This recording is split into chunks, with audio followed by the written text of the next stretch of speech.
The palace halls were quiet. Too quiet. Daeho walked through the empty corridors, his boots making soft sounds on the marble floor. He carried his tool bag over one shoulder. The weight felt familiar and comfortable. He was just a mechanic, a human mechanic working in an alien empire. Nothing special. The Valdari Empire was old, 12,000 years old. It stretched across 300 star systems. Billions of people lived under its rule. Humans, Valdari, Kresh, and many other species. The empire kept peace. It kept order. But now something was wrong. Emperor Taeyang was dying. Everyone knew it. The old Valdari had ruled for 100 years. He was wise and good. The empire prospered under him. But even emperors die. The problem was simple and terrible. The throne would not accept a new emperor. The celestial throne was not just a chair. It was an ancient artifact. Nobody knew where it came from. Nobody understood how it worked. But everyone knew what it did. The throne chose emperors. When the right person touched it, the throne lit up. It connected to their mind. It gave them power and knowledge. Without the throne's acceptance, there could be no emperor. For 3 months, candidates had tried. Princes and princesses, generals and admirals, scholars and nobles. One by one, they placed their hands on the throne. One by one, the throne remained dark and cold. It rejected them all. Daeho did not care much about politics. He cared about engines and circuits. He cared about making things work. Humans had only been in space for 400 years. They were new to the galaxy, young and inexperienced. Most humans worked simple jobs in the Empire. Daeho was lucky. He had skills. He could fix anything. A message came on his communication device. It surprised him. The message was from High Chancellor Mirai herself. She wanted him in the throne room. Immediately. Daeho frowned. He had fixed systems in the throne room before. The environmental controls sometimes failed. The lighting needed adjustment. But he had never been called during a succession trial. Something felt strange. The throne room was massive. The ceiling rose high above, covered in stars that seemed real. Hundreds of people filled the space. Nobles in formal robes, soldiers in polished armor. Everyone looked worried. At the center of the room sat the celestial throne. It looked like a simple chair made of dark metal, but Daeho could see the complexity in its design. He could see the patterns that suggested advanced technology. High Chancellor Mirai stood beside the throne. She was ancient, even for a Valdari. Her silver hair fell past her shoulders. Her eyes were sharp and intelligent. She saw Daeho and nodded. He moved to stand with other candidates at the side of the room. Prince Kyungsu stepped forward. He was the emperor's nephew. Young, strong, and brilliant.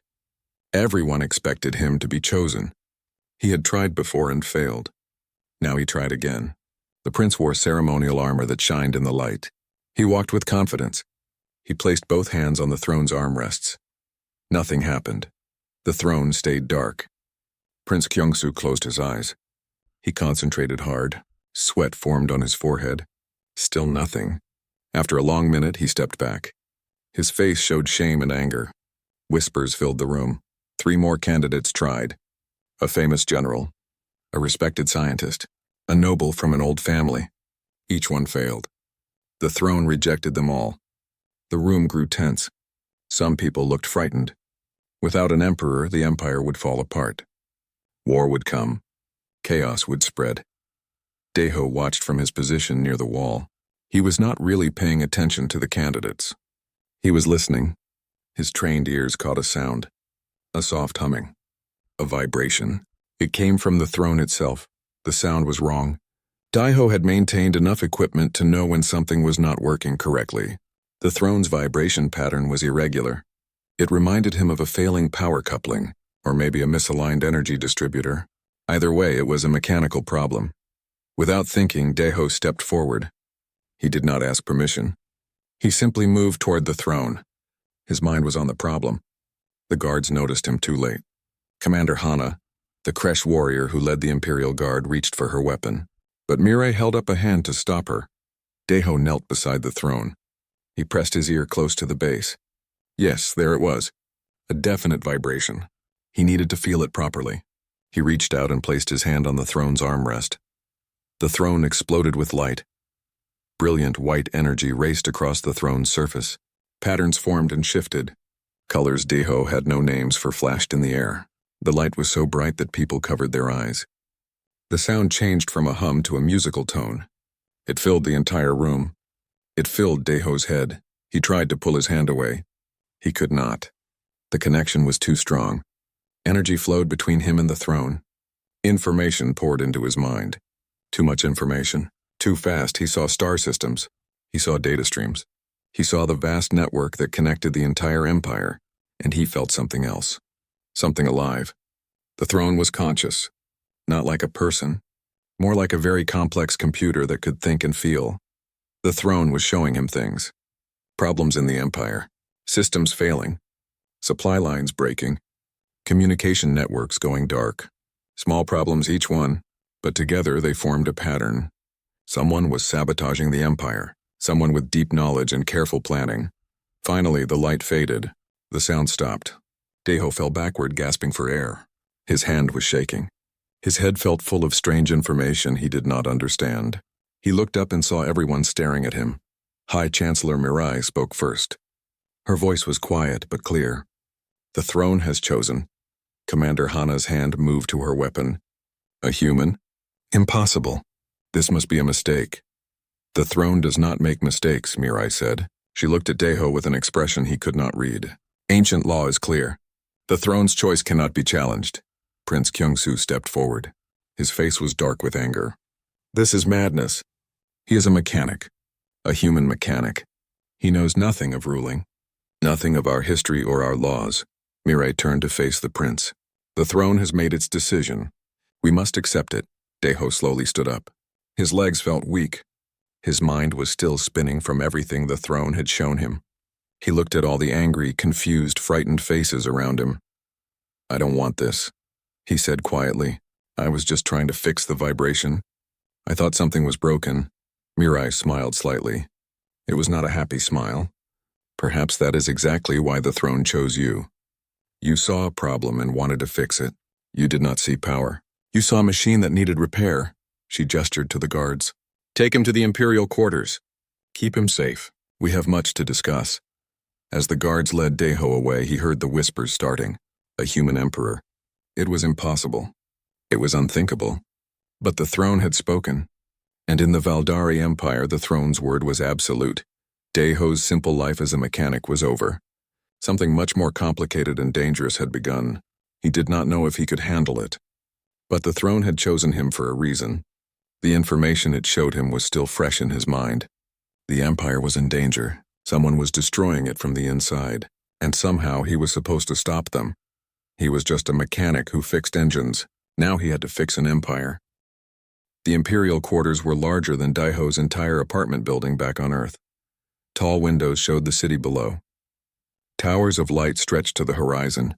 Ships moved between them like birds. It was beautiful. It was also a prison. Guards stood at every door. They were there to protect him, Mirai said.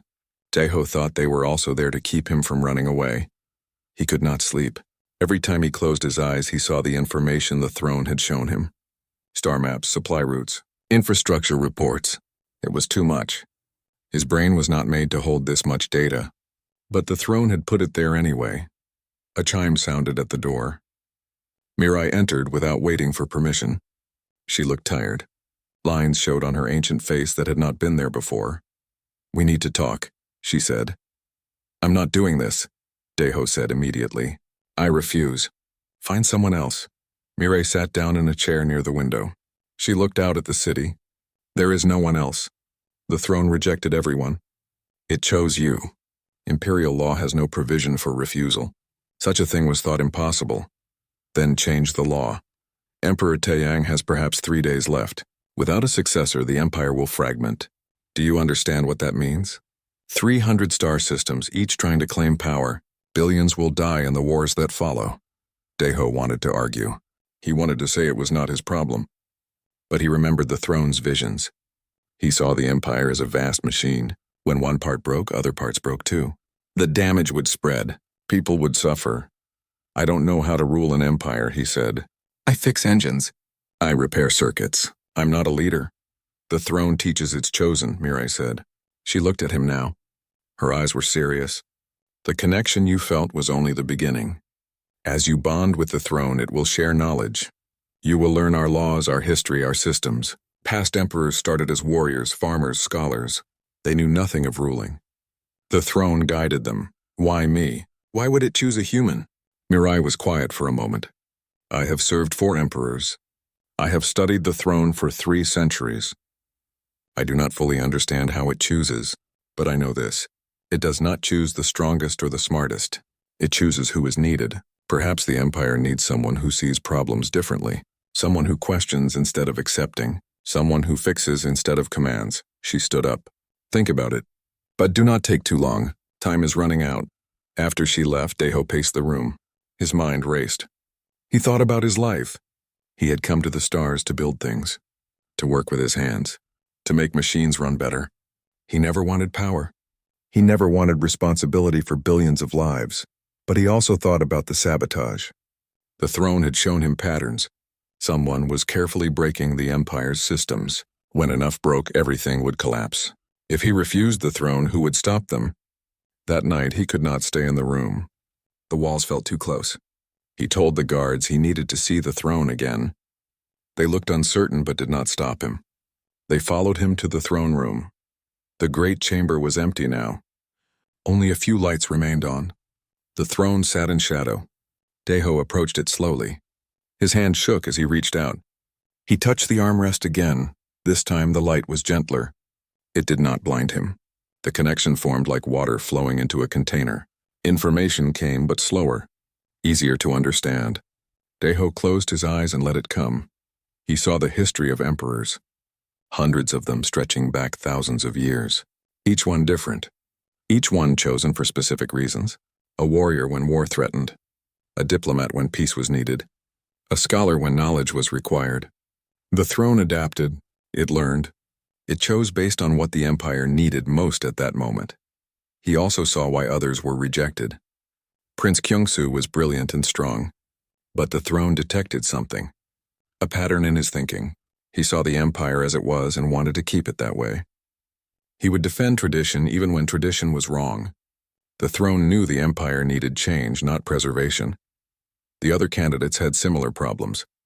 Too focused on their own species, too ambitious for personal power, too rigid in their thinking. The throne rejected them not because they were bad, but because they were wrong for this moment. And Deho?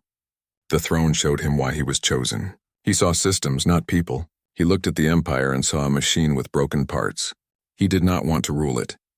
He wanted to fix it. That was exactly what was needed. The throne also showed him more about the sabotage. The pattern was complex but clear to his engineer's mind. Someone was targeting key infrastructure, power stations, communication hubs, transportation networks. Each failure looked like an accident, but together they were systematic destruction. Suddenly alarms blared. Red lights flashed. Deho's eyes snapped open. His hand jerked away from the throne. Commander Hana burst into the room with her guards. "Get down!" she shouted. Deho dropped to the floor. Metal objects flew through the air above him. Assassin drones. Small, fast, and deadly. They had entered through the ventilation system. The same system Deho had maintained many times. He knew every shaft, every access point. The guards fired energy weapons. The drones dodged and weaved. They were too quick. One guard went down wounded. Another moved to protect him. Hana fought with skill and fury, but there were too many drones. Deho's mind raced. He knew this room. He knew its systems. There was a control panel behind the throne.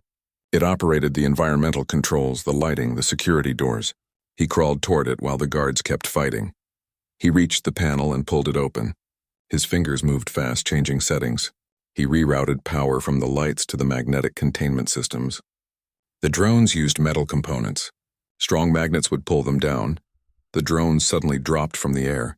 They fought against the magnetic field but could not escape. Hana and her guards destroyed them quickly. Silence fell over the throne room. The only sounds were breathing and the crackle of damaged equipment. Hana walked over to Deho. Blood marked her armor, but she looked unhurt. She stared at him for a long moment. "You saved us," she said. "You did not freeze.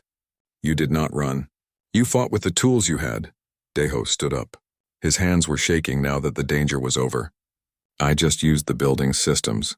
Any engineer could have done it. But you did it, Hana said. And you protected my wounded guard first. You put yourself between him and the drones. Had he? Daeho did not remember that clearly. Everything had happened so fast. But he supposed it was true. The guard was down. He needed help. It was simple. More guards arrived. Medical teams took away the wounded. Security officers examined the destroyed drones. Mirai appeared, her face pale with worry. This confirms it, she said. Someone wants you dead. Someone who knew you would be in this room tonight. The danger is real. An hour later, Daeho stood before Emperor Taeyang. The old Valdari lay in his bed, weak but alert. Machines kept him alive. His time was almost over. He looked at Daeho with eyes that still held intelligence and kindness. Did you touch my throne seeking power? The Emperor asked. His voice was barely a whisper. No, Your Majesty, Daeho said. I thought it was broken. I wanted to fix it.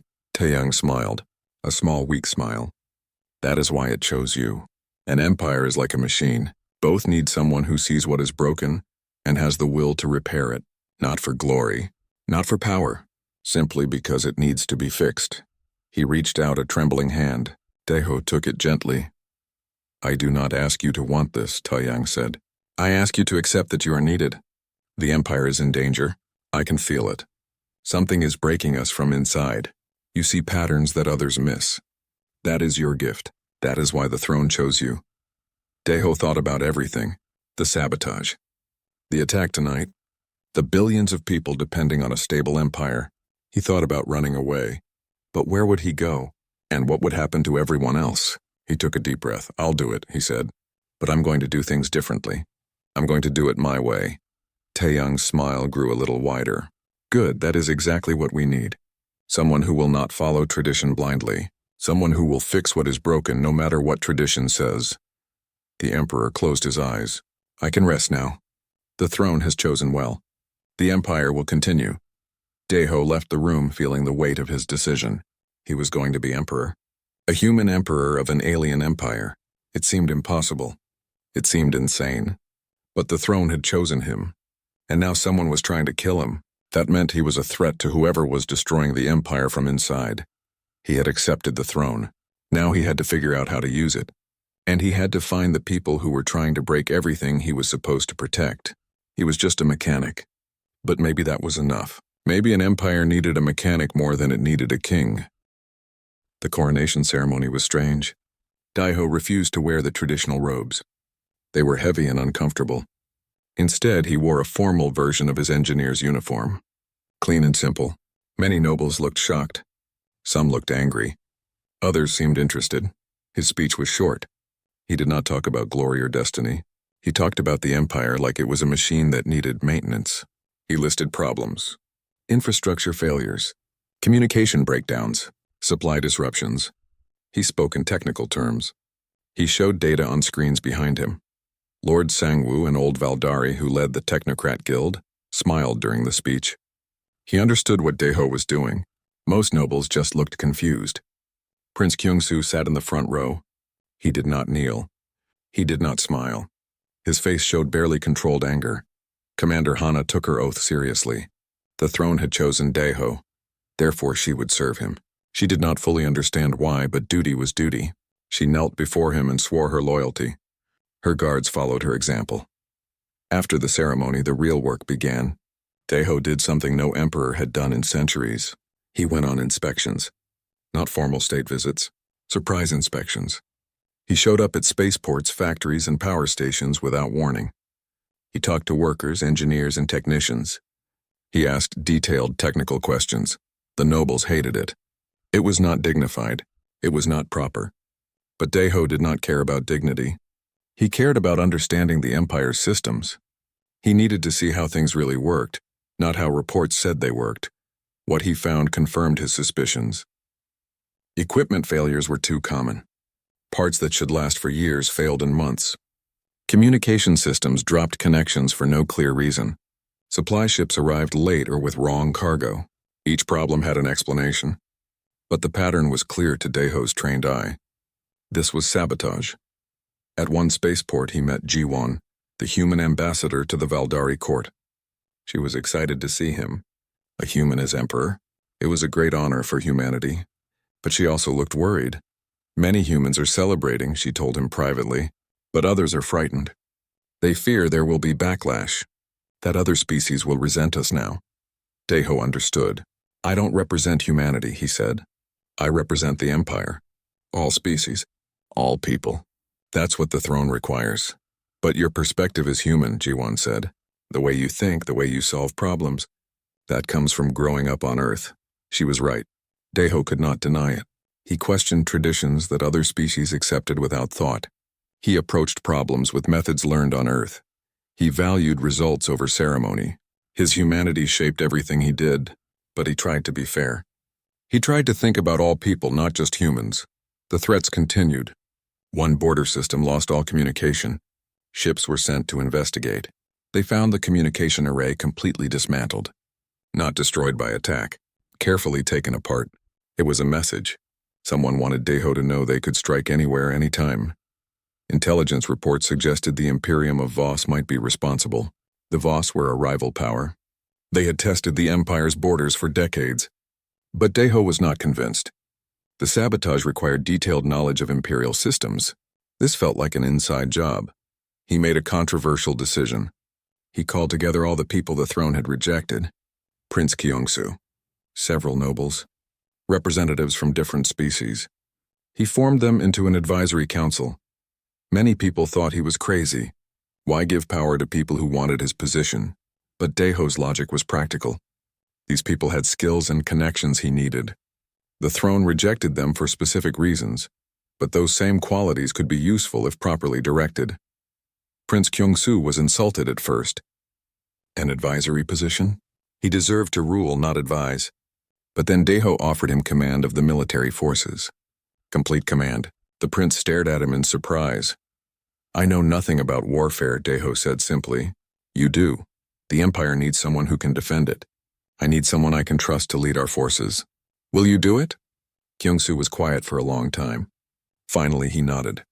I will serve the Empire, even if I do not understand you, human. It was the beginning of an unlikely partnership. Kyungsoo expected emperors to be proud and stubborn. Deho admitted weakness openly. He asked for help without shame. He changed his mind when shown better information. This honesty was strange to Kyungsoo, but also refreshing. Over the following weeks, Deho's approach began showing results. He treated the Empire like a complex system. He looked for inefficiencies. He removed bottlenecks. He improved information flow. Scientists and engineers found themselves suddenly important in policy decisions. They loved it. The old nobles hated it. Commander Hana watched all of this carefully. She was starting to understand why the throne chose him. He did not lead through dominance or charisma. He led through competence. He genuinely cared about making things work better. He saw the Empire's citizens not as subjects to rule, but as parts of a system he was responsible for maintaining. One night, Deho worked late with Lord Sang-woo. They were analyzing sabotage patterns. Sang-woo had access to technical records going back decades. Together, they cross-referenced failures with personnel movements, supply chain data, and communication logs. A pattern emerged. The sabotage came from inside the Technocrat Guild itself. Not all of it, but key members. People with deep knowledge of Imperial infrastructure. People Sang-woo had trained personally. I cannot believe it, Sang-woo said. His old face showed pain. These are good people. They believe in the Empire. Maybe that's why they're doing it, Deho said. He studied the data. Look at their writings. Their proposals. They think the Empire is too dependent on old technology. They want to force modernization. They believe a crisis will make us change. By breaking everything? Sang-woo sounded horrified. They think they're saving the Empire, Deho said. They're wrong, but they believe it. They prepared to arrest the conspirators. Deho did not want to, but the sabotage had to stop. Security forces moved into position. Everything was ready. Then new alarms sounded throughout the palace. The Imperium of Voss had launched a massive invasion. Their fleet appeared at the edge of the capital system. Hundreds of warships. They came from multiple directions at once. Their timing was perfect. Their intelligence was perfect. They knew exactly where to strike. Prince Kyungsoo rushed to the war room. Deho followed. Holographic displays showed the enemy fleet advancing. It was overwhelming force. Even with Kyung-Soo's brilliant tactics, this would be a desperate fight. How did they know? Kyung-Soo demanded. Our defenses, our weak points, our patrol routes. They know everything. Daeho felt cold understanding wash over him. The technocrat conspiracy was real, but it was also a distraction. Someone else was pulling strings. Someone with access to the highest levels of security. Someone who wanted chaos as cover for invasion. We have a traitor, he said quietly. Someone very close to the throne. Mirai entered the war room. She looked calm despite the crisis. Too calm. Daeho looked at her and suddenly understood. The throne showed him connections, data flows, information patterns. All the intelligence that the Voss had received came through channels Mirai controlled. It's you, he said. The room went silent. Everyone stared at the High Chancellor. Mirai did not deny it. She simply looked at Daeho with sad eyes. Yes, she said. It's me. Commander Hana drew her weapon. Other guards did the same. But Mirai did not move. She looked tired. Ancient and tired. The throne is dying, she said. I have watched it weaken for 3 centuries. Each emperor drains it more. Taiyang's long reign accelerated the decay. The throne has perhaps 3 more successions left. Then it will fail completely. The empire will collapse anyway. I tried to force change before that happens. By inviting invasion? Kyung-Soo shouted. By betraying us to our enemies? I planned to stop them before real damage occurred, Mirai said. The crisis would force the empire to build new systems. Systems that don't depend on ancient artifacts. But then you happened, Daeho. You were never supposed to be accepted. You were supposed to be proof that the throne was failing. Instead, you bonded with it differently than any emperor in history. Daeho felt the throne's presence in his mind. It showed him the truth. Mirai was right about one thing. The throne was failing. But she was wrong about him. His connection was different. Not parasitic, not draining. He treated the throne like a tool to maintain, not a source of power to use. He was healing it, not consuming it. But that could wait. Right now, an invasion fleet was coming, and the Empire's greatest traitor stood before him. Arrest her, Daeho said quietly. We'll deal with her crimes later. Right now, we have a war to fight. As guards took Mirai away, Daeho turned to the displays showing the approaching enemy. He connected his mind to the throne. He felt the Empire's vast network. All the systems. All the people. All the ships and stations and planets. It was time to show the Voss Imperium what a mechanic could do with the right tools. Daeho understood. Fear made people do terrible things. Even good people. Even people who meant well. Mirai's fear had nearly destroyed everything she tried to save. He visited Jiwon next. She was defiant. Proud. She showed no regret. Humanity should lead, she said. We have the best ideas. The best technology. You proved that by winning the battle. Why should we serve aliens when we could rule them? Because ruling is not the goal, Daeho said. Making things work is the goal. Serving the system. Humans have valuable perspectives, but so do Valdari, Kresh, and every other species. The Empire is strong because of diversity, not despite it. She laughed bitterly. You're weak. You could be a conqueror, but you choose to be a servant. Yes, Daeho agreed. I choose to serve. That's what emperors do. That's what leaders do. They serve the people who depend on them. He left her cell without anger, just sadness. She represented everything he did not want humanity to become.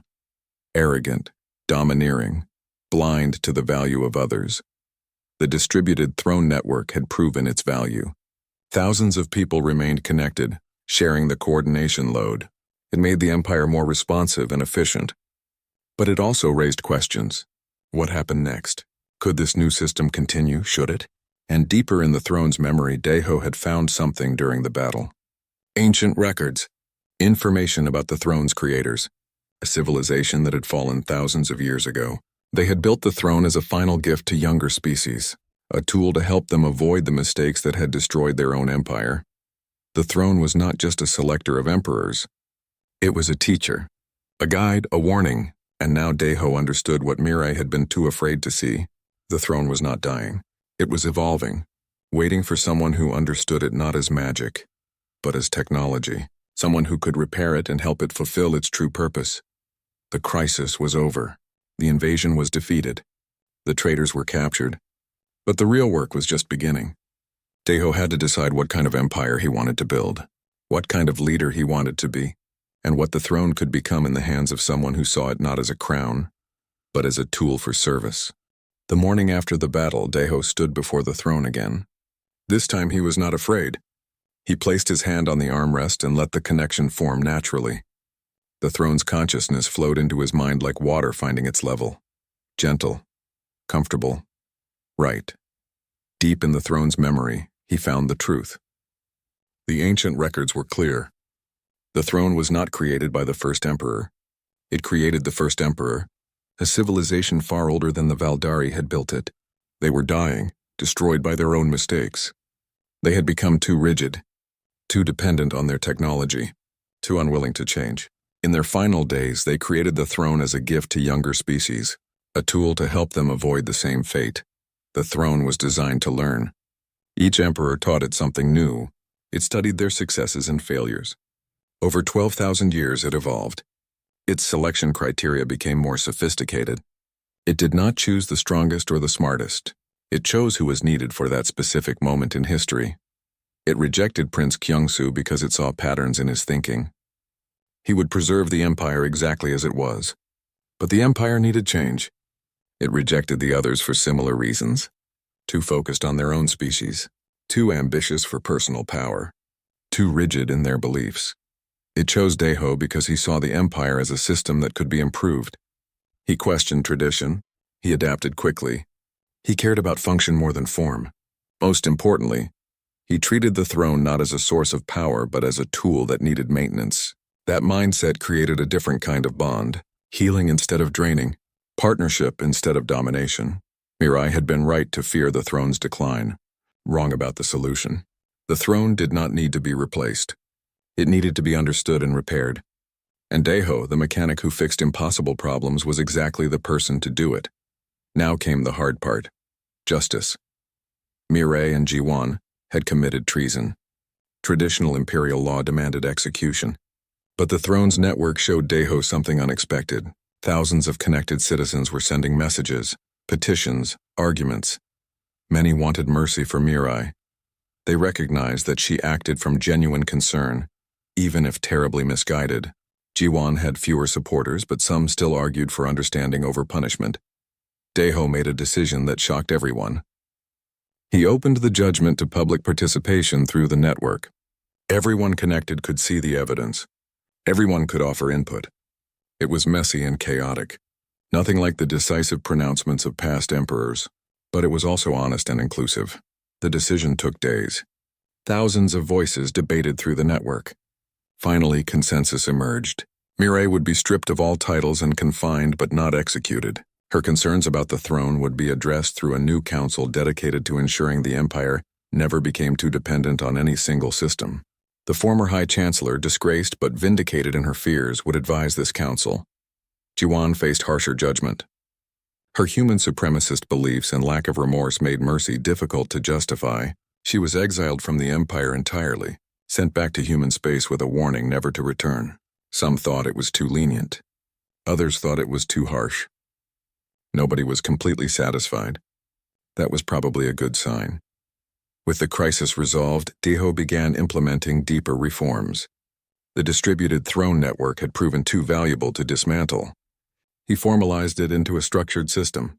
Imperial administrators, scientists, military officers, and even some citizens maintained permanent connections. The throne became less a tool of absolute power and more a coordination network. It was not democracy. The throne still chose the emperor based on its criteria, but it was not autocracy either. Important decisions involved input from across the network. The emperor became less a ruler and more a coordinator, using the throne's capabilities to ensure efficient operation across 300 systems. Prince Kyungsu found new purpose in this system. Freed from the burden of seeking the throne, he became the empire's foremost military strategist. He implemented defense reforms that made another invasion nearly impossible. His respect for Deho grew as he watched the human emperor consistently choose competence over politics, results over ceremony. One day, Kyungsu found Deho in a maintenance bay beneath the palace. The emperor was personally checking power systems, tool bag at his side, grease on his hands. "You know you have people to do that," Kyungsu said, amused. Deho shrugged. I like to understand how things work. Can't coordinate a system I don't understand. I thought you were weak when the throne chose you, Kyung-soo admitted. I was wrong. Your strength is different, not in dominating others, but in making systems function where everyone contributes according to their abilities. That's what the throne has been trying to teach for 12,000 years, Deho said. Leadership is not about power. It's about service, making things work so everyone can thrive. Commander Hana also came to understand this. She had served under 3 emperors before Deho. Each had projected strength, demanded loyalty, led through force of personality. Deho did none of those things. He asked questions. He admitted ignorance. He trusted others to do what they did best. It seemed weak to those who did not understand. But Hana understood now. True strength was knowing how to make a system function, not knowing how to dominate individuals. Years passed. The Empire stabilized under the new system. Crisis response times improved dramatically. Corruption decreased when officials realized their decisions were visible across the network. Innovation increased as good ideas could come from anywhere and be recognized immediately. It was not perfect. There were tensions and conflicts, ongoing debates about the proper balance between central coordination and local autonomy. But the Empire was healthier than it had been in centuries, growing and adapting instead of stagnating under tradition's weight. Humanity's place in the Empire evolved too. More humans rose to positions of responsibility, not because of quotas or politics, but because their problem-solving approaches proved valuable. Engineers and technicians found themselves suddenly important in policy discussions. Scientists from Earth contributed fresh perspectives on old problems. But Deho was careful to emphasize that it was not about human superiority. The throne chose an engineer who happened to be human. Humanity's contribution was perspective, not dominance. That measured approach ensured smooth integration without resentment from other species. One day, a young Valdari scholar came to the throne room. It was open to visitors now, no longer a forbidden sanctum. Deho sat connected to the network, reviewing system reports. The scholar had questions about Imperial infrastructure. They talked for an hour. The Emperor shared technical details without ceremony or mystique. Just 2 people discussing how things worked. After the scholar left, Prince Kyung-soo entered. They're calling you the Engineer Emperor in the histories, he said with a slight smile. Deho shrugged. Better than most alternatives. At least it's accurate. I've been thinking about what you said when you first took the throne, that you would do it your way. I didn't believe it was possible. I was wrong. The throne did the heavy lifting, Deho replied. I just listened to what it was trying to tell people for 12,000 years. Leadership is not about power. It's about service. Making things work. Keeping the system running so everyone can thrive. He looked at the throne. Its surface showed the steady pulse of the distributed network. Thousands of minds connected across hundreds of systems. It was beautiful in its own way. A vast machine of cooperation and coordination. Humanity did not need to conquer the stars to matter, Deho said quietly. We just needed to bring our perspective. That any system, no matter how old or complex, can be understood, repaired, and improved. That's our real contribution. Not domination, but comprehension. Outside the throne room, the Empire continued its work. 300 systems. Dozens of species, billions of individuals, all connected in a network that no longer served a single ruler's will, but coordinated their collective efforts. Trade flowed smoothly. Disputes were resolved quickly. Problems were identified and fixed before they became crises. The throne pulsed with gentle light, approving. After 12 millennia, it finally had an emperor who understood its purpose. Not to create kings, but to create coordinators. Not to concentrate power, but to distribute responsibility. Not to rule, but to serve. And for the first time in its long existence, the throne was no longer dying. Deho had repaired it just as he repaired everything else, not by replacing it, but by understanding it, by treating it as what it truly was, an ancient tool designed to help civilizations survive and thrive. In the throne room, Deho sat with his eyes closed, connected to the network. He felt the pulse of the Empire. All the systems working together, all the people contributing. It was like a vast machine, complex and beautiful. And like any machine, it needed maintenance. It needed someone who understood how it worked. someone who cared about keeping it running. He was just a mechanic, but maybe that was exactly what an empire needed. Someone who saw broken systems and knew how to fix them. Someone who understood that the greatest achievement was not in ruling others, but in helping everyone work together. The throne had rejected all the heirs, princes and generals and nobles. It waited 12,000 years for someone who would see it not as a crown, but as a tool, someone who would not seek to rule, but to serve, someone who would understand that true leadership was about making things work for everyone. It found that person in a human mechanic who just wanted to fix things. And in doing so, he fixed not just the throne, but the entire empire. He did not change it through conquest or revolution. He changed it by understanding it, maintaining it, and helping it become what it was always meant to be. A machine that served its people, instead of people serving a machine.